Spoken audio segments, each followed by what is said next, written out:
Turn now to our other big story today in Minneapolis. You're looking at CBS News correspondent Lana Zak, who is there for us with the latest on new lawsuits from the state and cities there against the president's immigration crackdown. Lana, good morning. What's happening?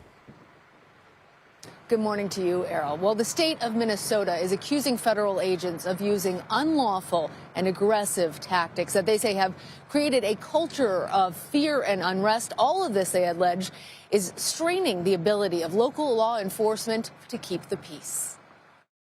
This is, in essence, a federal invasion of the Twin Cities and Minnesota, and it must stop. Minnesota Attorney General Keith Ellison sued the Trump administration, claiming that its deployment of federal agents and officers illegally oversteps the state's law enforcement authority, quote, endangering the public safety, health, and welfare of all Minnesotans, and provoking protest in the process.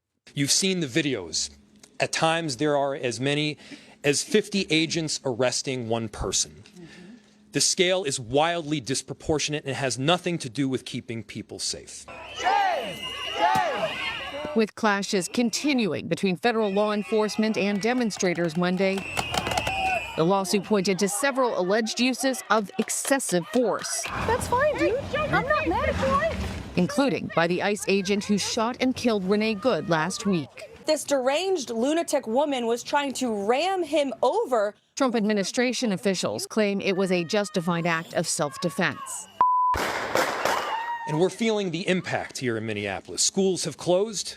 People are afraid to go to work, shop, or seek medical care. 911 calls are up. The lawsuit said there had been over 80 911 calls related to immigration enforcement since December 9th, estimating that skyrocketing police overtime costs could reach more than $2 million in just a 4-day span, with local officers reporting heightened hypervigilance and fear.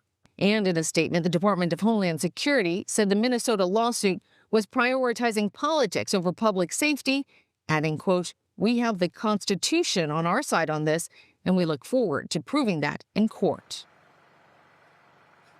And I want to give you a sense of the sheer scale of the federal presence here. In the Twin Cities, there are a little bit more than 1,000 sworn officers.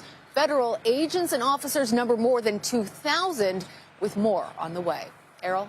All right, Lana Zak live in Minneapolis for us. Lana, thank you.